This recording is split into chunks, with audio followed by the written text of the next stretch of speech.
Hi friends, இன்றைக்கி நம்மளுடைய தோட்டம் வீடியோவில் மாடி தோட்டத்தில் கத்திரிக்காய் வளர்ப்பு பற்றி தான் பார்க்க போகிறோம்.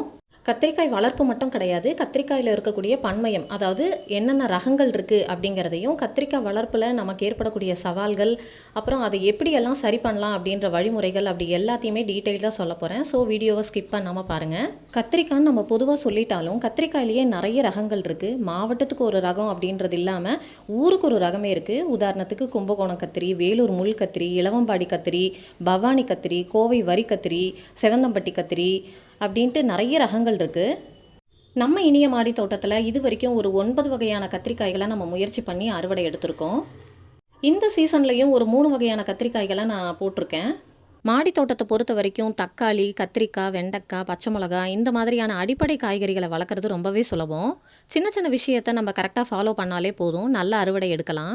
நான் சொன்ன இந்த அடிப்படை காய்கறிகளில் வளர்க்குறதுல இன்னொரு முக்கியமான அட்வான்டேஜ் என்னன்னு பார்த்தீங்கன்னா, இது எதுக்குமே சீசன் அப்படின்ட்டு பெருசாக எதுவும் கிடையாது.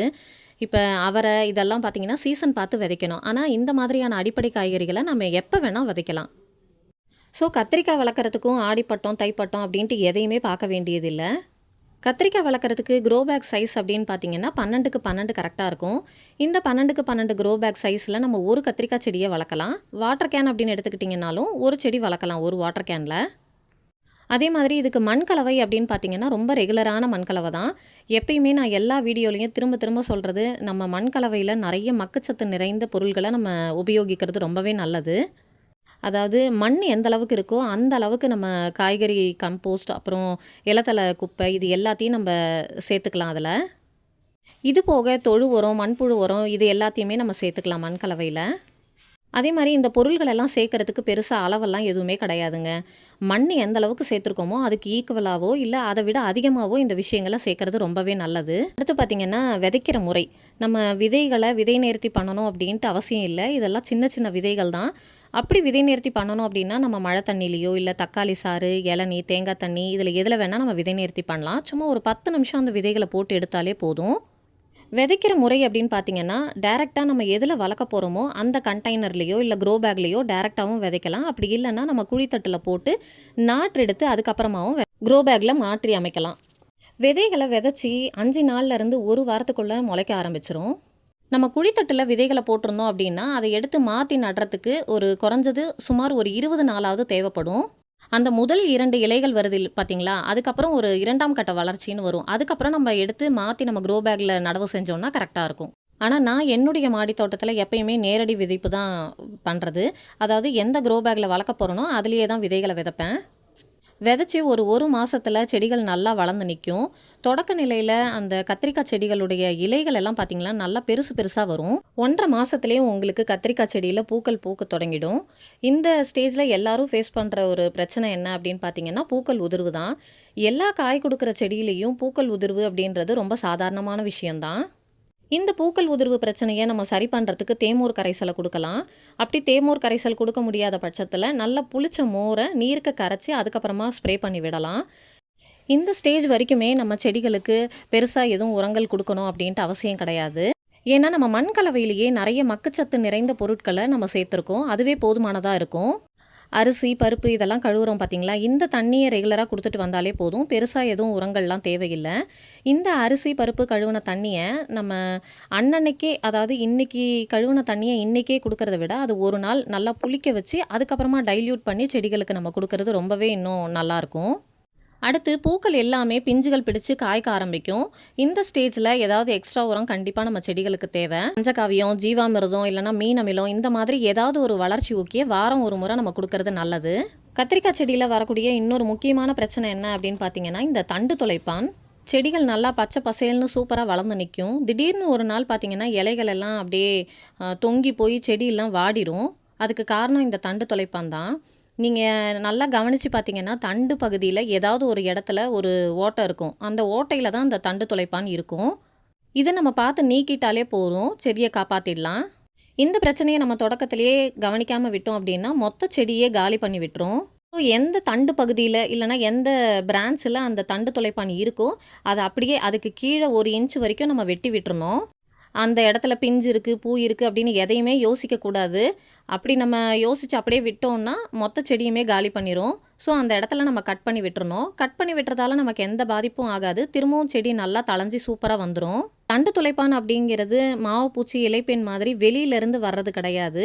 உள்ளேயே அந்த புழு வந்து உற்பத்தியாகி நம்ம செடியை வந்து பாதிச்சிரும். ஸோ நம்ம இதை வந்து மீதி பூச்சி விரட்டி எல்லாம் தெளித்து இதெல்லாம் பண்ணி நம்ம சரி பண்ண முடியாது. அந்த கிளையை வந்து நம்ம நீக்கிறது தான் நல்லது. நம்ம கத்திரிக்காய் வளர்ப்பில் சந்திக்கக்கூடிய இன்னொரு முக்கியமான பிரச்சனை அப்படின்னு பார்த்திங்கன்னா இந்த மாவு பூச்சி தொல்லை. இந்த மாவு பூச்சியை பொறுத்த வரைக்கும் 1, 2 அதாவது தொடக்க ஸ்டேஜ்லேயே நம்ம பார்த்துட்டோம் அப்படின்னா நல்ல கோல்டு வாட்டரை ஸ்ப்ரேயரில் வச்சு ஃபோர்ஸாக அடித்து விட்டோம் அப்படின்னா அதுவே கீழே விழுந்துடும். இதுவே போதுமானதாக இருக்கும் இந்த ரெமிடியே. கொஞ்சம் அதிகமாயிடுச்சு அப்படின்னா நம்ம 3G கரைசலை பயன்படுத்தலாம். அதாவது பச்சை மிளகா, இஞ்சி, பூண்டு இது எல்லாத்தையும் நல்லா அரைச்சி அதை கோமியத்தில் அந்த விழுதை கரைச்சி அதுக்கப்புறம் வடிகட்டி நம்ம ஸ்ப்ரே பண்ணி விடலாம். இது கூட நம்ம கற்றாழையும் உபயோகப்படுத்தலாம். நல்ல ரிசல்ட் கொடுக்கும். கத்திரிக்காய் வளர்ப்பில் சந்திக்கக்கூடிய இன்னொரு காமனான பிரச்சனை என்னன்னு பார்த்தீங்கன்னா இந்த இலைப்பேன் அப்புறம் சாறு உறிஞ்சும் பூச்சிகளுடைய தொந்தரவு தான். இந்த மாவு பூச்சியாவது பார்த்த உடனே கொஞ்சம் தெரிகிற மாதிரி இருக்கும். இந்த இலைப்பேனெல்லாம் இலைகளுக்கு அடிப்பக்கமாக தான் இருக்கும். பார்க்கும்போது செடிகள் நல்லா ஃப்ரெஷ்ஷாக இருக்கிற மாதிரி தான் இருக்கும். ஆனால் இலைப்பேன் வந்து அந்த இலைகளுக்கு பின்பக்கமாக தான் இருக்கும். அதை நம்மளால் சாதாரணமாக கண்டுபிடிக்கவும் முடியாது. இந்த பிரச்சனைக்கு நம்ம வேப்பெண்ணெய் கரைசலை பயன்படுத்தலாம். நல்ல ஒரு ரிசல்ட் கொடுக்கும். வேப்பெண்ணெய் கரைசல் மட்டும் கிடையாது, 5 இலை கரைசல், 10 இலை கரைசல் மூலமாகவும் இந்த பூச்சிகளை நம்ம கட்டுப்படுத்தலாம்.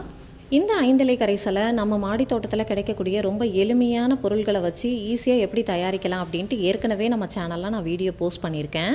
அந்த வீடியோவில் இந்த கரைசலுக்கு என்ன மாதிரியான இலைகளை நம்ம பயன்படுத்தணும், எப்படி உபயோகிக்கணும், எத்தனை நாள் வச்சு பாதுகாக்கணும் அப்படின்ற முழு டீட்டெயில்ஸ் கொடுத்துருக்கேன். தேவைப்படுறவங்க கண்டிப்பாக போய் செக் பண்ணி பாருங்கள். நான் ஏற்கனவே பல வீடியோக்களில் சொல்லியிருக்கிற மாதிரி 3G கரைசல், வேப்பெண்ணெய் கரைசல், 5 இலை கரைசல், 10 இலை கரைசல் எதுவாக இருந்தாலும் சரி, எந்த கரைசலாக இருந்தாலும் நம்ம வெயில் தாழ்ந்ததுக்கப்புறம் மாலை நேரத்தில் தெளிக்கிறது தான் நல்லது. அதுக்கப்புறம் செடியில் இருக்கக்கூடிய ரொம்ப பெரிய இலைகள், அப்புறம் பழுத்த இலைகள் இதெல்லாம் அப்பப்போ நீக்கி விட்டுறணும். ஏன்னா நம்ம கொடுக்குற சத்து எல்லாமே அந்த இலைகளுக்கு போய் சேரும், காய்களுக்கு போகாமல். அதனால் அப்பப்போ பார்த்து நம்ம பழுத்த இலைகளையும் பெரிய இலைகளையும் தேவையில்லாதது எல்லாத்தையும் நம்ம நீக்கி விட்டுறது நல்லது.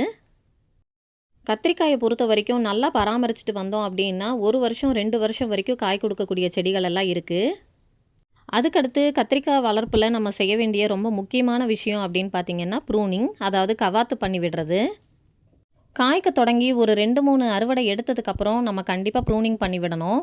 நான் சொல்கிறது அந்த 3 மாதம் 4 மாதம் நல்லா காய்ச்சதுக்கப்புறமா நல்லா டீப் ப்ரூனிங், அதாவது செடியுடைய ஒரு ஒரு அரை முழத்துக்கு மட்டும் விட்டுட்டு அந்த வேர் பகுதியில் இருந்து மீதி எல்லாத்தையுமே எல்லா கிளைகளையுமே நம்ம வெட்டி விட்டுறணும்.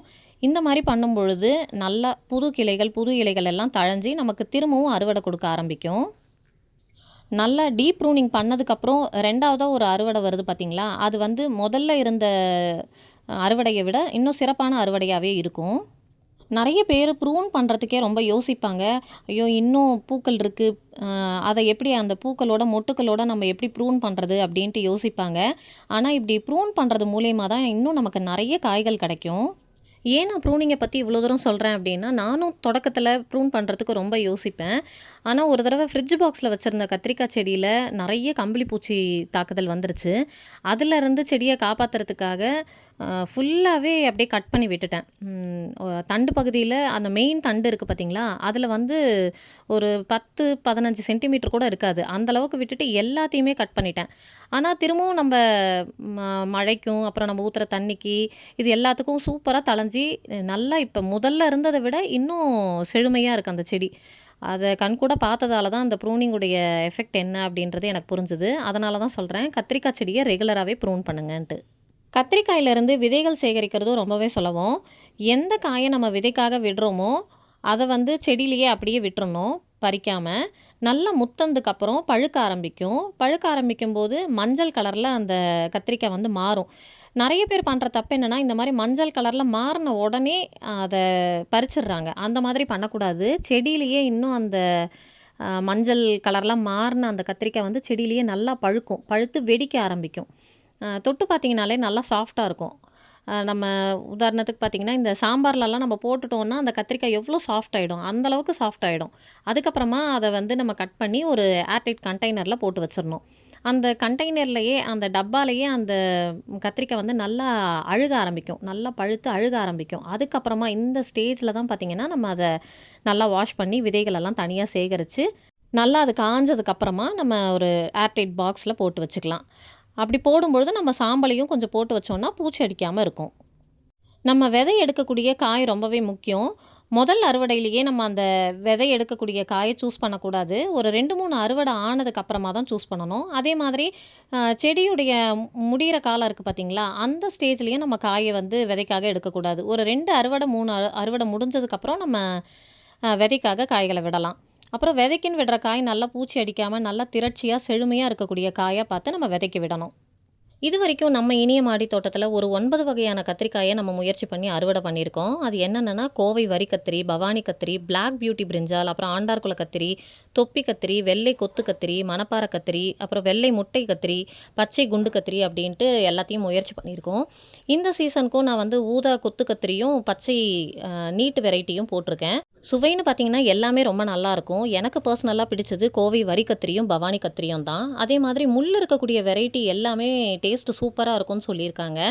நான் இன்னும் முள் இருக்கிற கத்திரிக்காய் வெரைட்டிஸ்லாம் ட்ரை பண்ணதில்லை. கூடிய சீக்கிரத்தில் கண்டிப்பாக அதையும் ட்ரை பண்ணலான்னு இருக்கேன். ஸோ எல்லாருமே அவங்கவுங்க ஊருக்கு என்னென்ன ரகம் ரொம்ப சிறப்பானதாக இருக்கோ அதை கண்டிப்பாக முயற்சி பண்ணி பாருங்கள். கண்டிப்பாக மாடி தோட்டத்தில் கத்திரிக்காய் வளர்க்கணும்னு நினைக்கிறவங்களுக்கு நான் சொன்ன தகவல்கள் எல்லாமே உபயோகமானதாக இருக்கும். ஸோ இந்த வீடியோ பிடிச்சிருந்ததுன்னா லைக் பண்ணுங்கள், ஷேர் பண்ணுங்கள். கார்டனிங்கில் விருப்பம் உள்ளவங்களுக்கு இந்த வீடியோவை ஷேர் பண்ணி சப்போர்ட் பண்ணுங்கள். தேங்க்யூ.